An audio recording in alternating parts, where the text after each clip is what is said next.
Thank you for inviting the European Commission here today. I apologize for my voice, I have a bit of cold.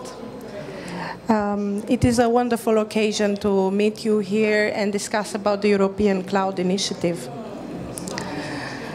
The European Open Science Cloud is a key component of the European Cloud Initiative, launched by the Commission on the 19th of April 2016 as part of the Digital Single Market Strategy.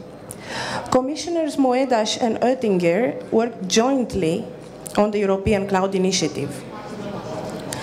This was supported by President Juncker, Vice President Ansip, Luxembourg Presidency, Dutch Presidency, 2 sets of Council conclusions, European Parliament, European Economic and Social Committee, and Committee of the Regions.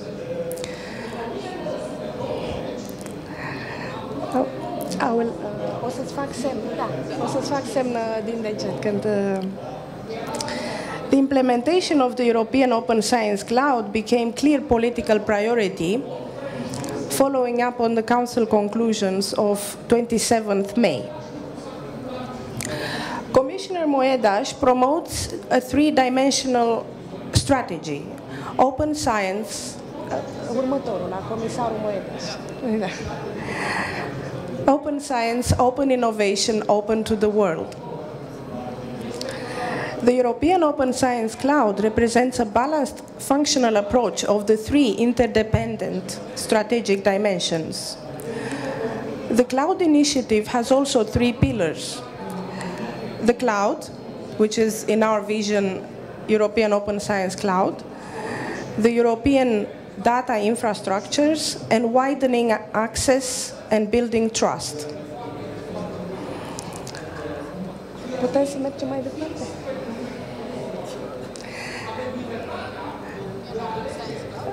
Yes. The European Open Science Cloud will offer 1.7 million European researchers and 70 million professionals in science and technology a trusted environment to store, manage, analyze, and reuse scientific data across disciplines and borders. The European Open Science Cloud is an important element of the European future. Data sharing is the cornerstone of modern science and innovation. Making scientific data openly available means both generating better research and boosting European competitiveness by benefiting startups, SMEs, and companies which can use data as a basis for research, development, and innovation. Opening scientific data can spur new industries, as demonstrated by the International Human Genome Project. There have already been significant efforts to open up scientific data related to public health emergencies such as Ebola or the Zika virus, and the European Open Science Cloud offers a greater potential to use scientific data systematically to tackle European and global societal challenges. It is not a cloud made in Brussels. It will rather federate scientific data infrastructures under a single governance to offer dedicated data services to wider scientific community.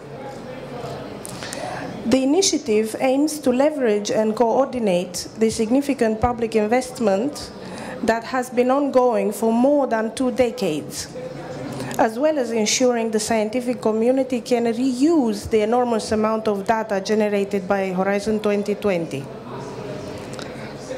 While existing scientific data infrastructures are a great starting point for Europe, the European Open Science Cloud will provide scale and coordination, ensure cost effectiveness, and address long-term sustainability for the sharing of increasing big data. Scientists have identified the main reasons why the European Open Science Cloud is needed. First of all, there is a lack of widespread awareness of the value of data. Secondly, there is a lack of incentives of data sharing in academia and industry. Third, a lack of common data specifications and protocols to ensure their interoperability. A need for increased high-speed connectivity, for data storage, and for high-performance computing in Europe. As we know, the biggest high-performance computer is in China, and 2 are in the United States, and we only have 1 in Europe. So there is a major need to develop more high-performance computation in Europe. Another reason, there is a significant fragmentation of scientific data infrastructures across scientific communities and amongst countries. There are also IPR issues and other legal aspects concerning sharing data. Focusing initially on the scientific community, the user base of the European Open Science Cloud will be enlarged to the public sector and to industry, creating solutions and technologies that will benefit all areas of economy and society. There will be a governance platform for policy development on infrastructure and services, mechanisms for global data stewardship. The speaker before me was talking about skills, developing new curricula. This is a necessity for the European Open Science Cloud. Experts estimated a need of about 500,000 core data experts in the future European Science Cloud in order to curate data sets and make them interoperable.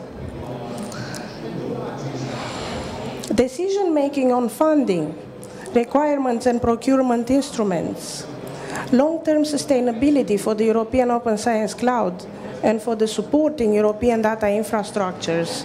These are all themes that are now in discussion. This will involve scientific users, funders and procurers, and will build an existing governance structures such as the European Strategy Forum on Research Infrastructures, so-called the ESFRIs, or the Pan-European Data Network for Research and Education Community, GEANT, who ensures the networking capabilities in Europe and abroad. The European taxpayers fund 90% of research data in Europe. Therefore, European scientists and innovators must have access to this wealth of European resources. The debate with stakeholders has a vital role in the process of building the European Open Science Cloud. Both public and private sectors are invited to participate with their best ideas to create new models of interoperability, funding, governance, widening the user base. The private sector will be involved both as a user of the European Open Science Cloud and as a provider of the underpinning infrastructures and cloud-based solutions. Various business models for ensuring the long-term sustainability of the European Open Science Cloud are currently under investigation.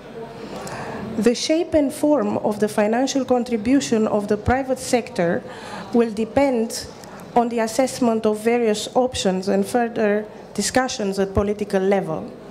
As you may already know, the communication of the 19th of April is now in discussion in 2 committees of the European Parliament, ITRE and IMCO. So far, the signs are rather positive from IMCO and not so positive from ITRE. So there is more work to be done at political level and get all the support we can from the European Parliament so that we have an own initiative report by the end of the year. Both public and private sectors have an important role in the process of setting up favorable conditions for the development of the European Open Science Cloud in Europe. This includes your fully legitimate advisory roles towards national governments civil societies also who influence the presence in the European Parliament. We expect, as I was saying, an own initiative report from the European Parliament on the cloud initiative. The report is treated jointly by IMCO and ITRE committees and can only succeed if the policymakers and stakeholders will jointly support it.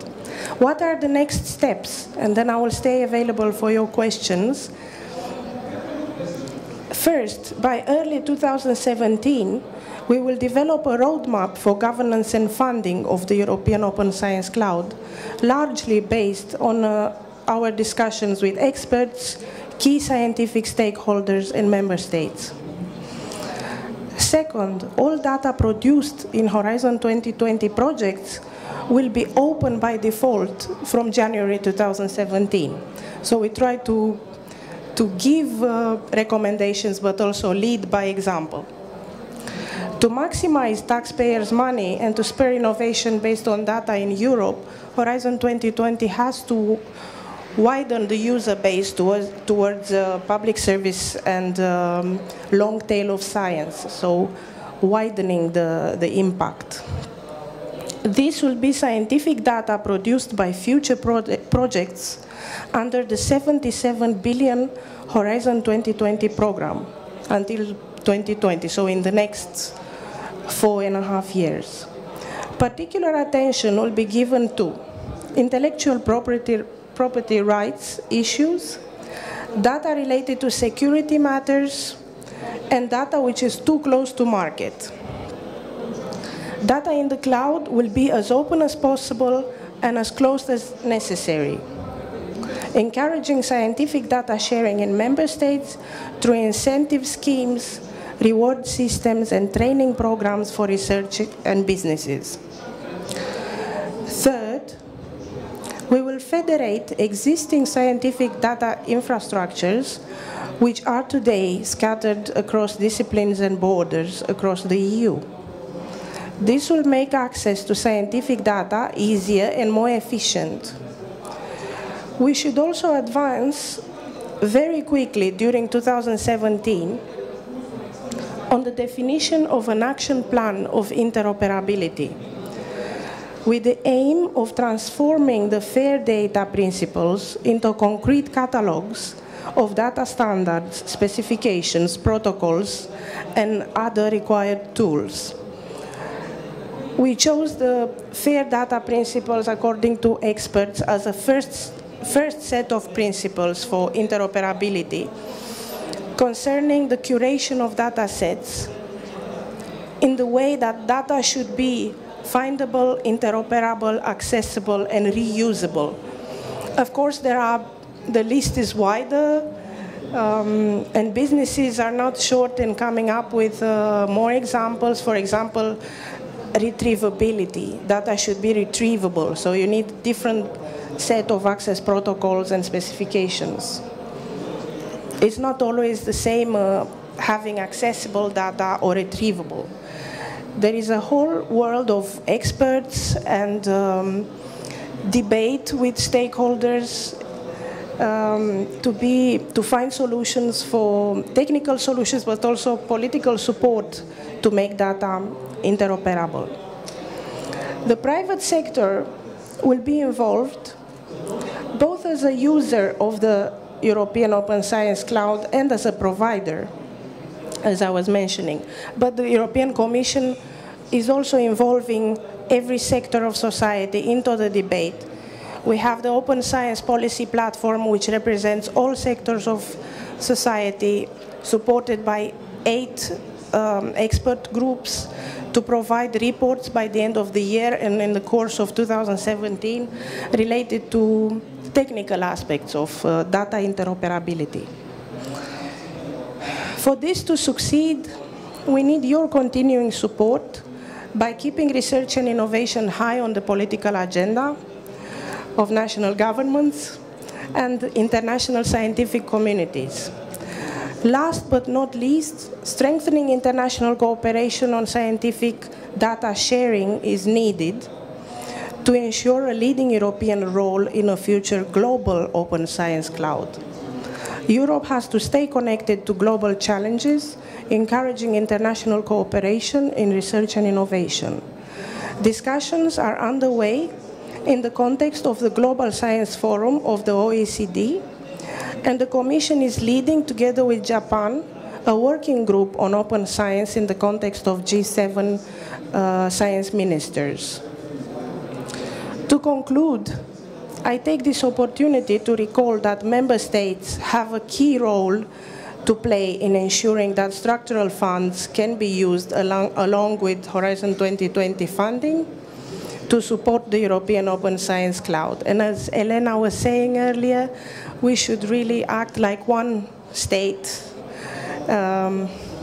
but we will try via political dialogue and debate to create harmony amongst 27, 28 member states, to have the cloud by 2020, at least the first stage implementation. The required additional public and private investment amounts to 4.7 billion in the period until 2020, according to Commission estimation. And through Horizon 2020, we already committed about 2 billion. So the total estimated cost of the European Science Cloud is about 6.7 billion, and the largest part is depending on member states. Thank you, and I am available for your questions, and I will also be present here tomorrow, so plenty of time for questions and answers.